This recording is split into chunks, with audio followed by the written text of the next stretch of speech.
Traders point நண்பர்களுக்கு சிறப்பு வணக்கம். நம்ம டிஸ்க்ளைமர் எடுத்துக்கிறோம். நம்ம செபி ரிஜிஸ்டர் அட்வைஸரோ ஆர்ஐஓ கிடையாது. நம்ம இங்கே பேசக்கூடியது எல்லாமே தகவலாக மாத்திரமே பார்க்கப்படணும். இது யாருக்கும் முதலீடு சம்மந்தமாகவோ பங்குகளை வாங்கவோ விற்கவோ நம்ம எந்த ஆலோசனையும் கொடுக்கப்படலை. எல்லா தொழிலையும் ரிஸ்க் இருக்கும். ரிஸ்க்கை புரிஞ்சுட்டு எச்சரிக்கையோட தொழில் செய்யும்போது எல்லாமே நல்லாயிருக்கும்.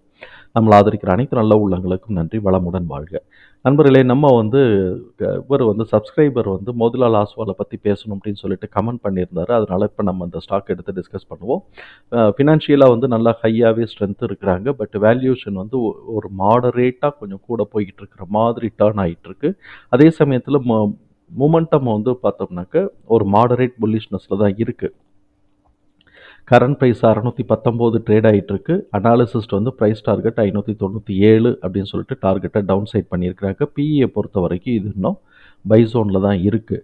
இவங்களுடைய சால்வன்சி பொசிஷன் ஒரு மாடரேட்டாக நல்ல லெவலில் தான் அவங்க சால்வன்சி பொசிஷனை கீப்பப் பண்ணுறாங்க. ரிட்டர்னும் நல்லா ஹையாக எடுக்கிறாங்க.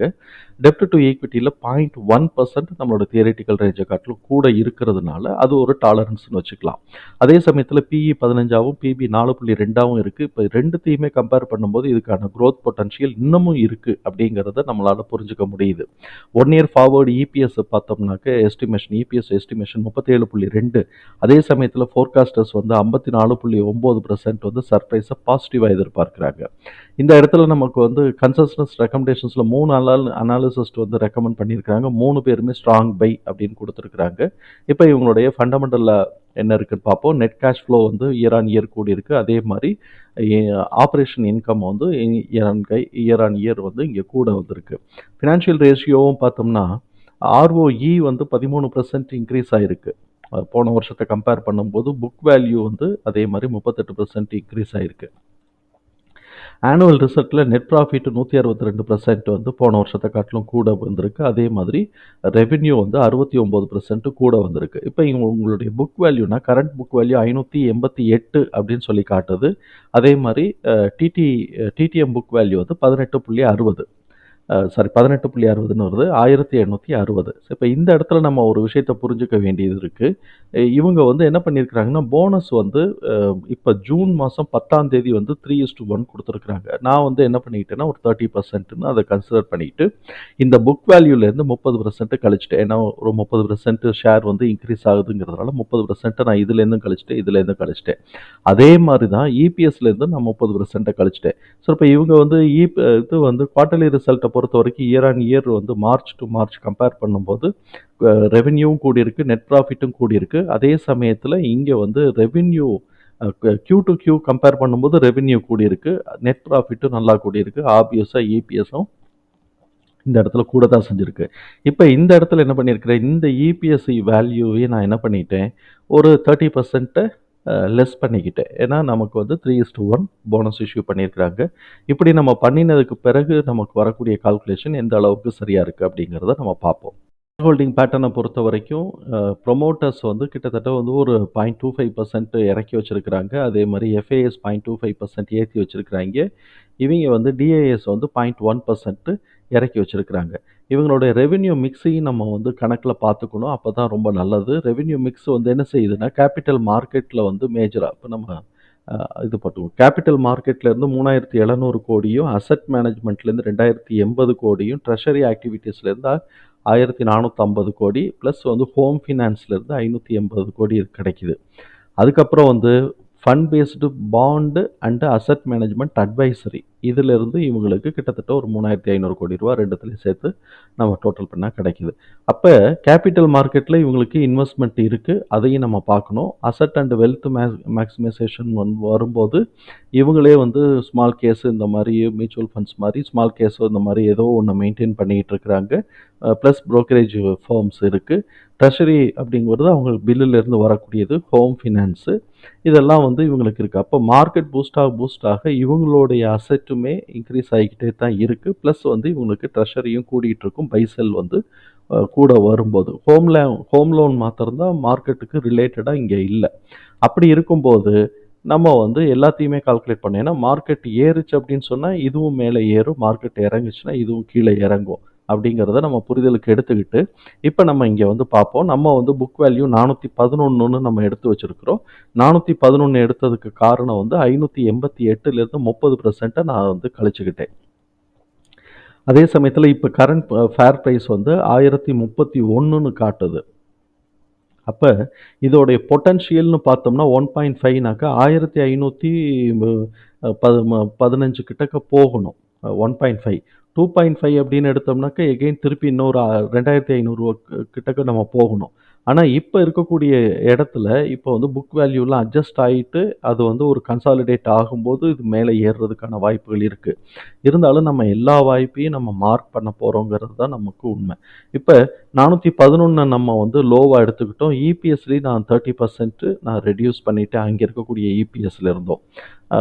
எஸ்டிமேஷன் வந்து பார்த்தோம்னா 115 நமக்கு இபிஎஸோட டிடிஎம் எஸ்டிமேஷன் ஆஃப்டர் 30% கழிச்சது போக. அதனால டிடிஎம் எஸ்டிமேஷன் இபிஎஸோட டிடிஎம் எஸ்டிமேஷன் 115.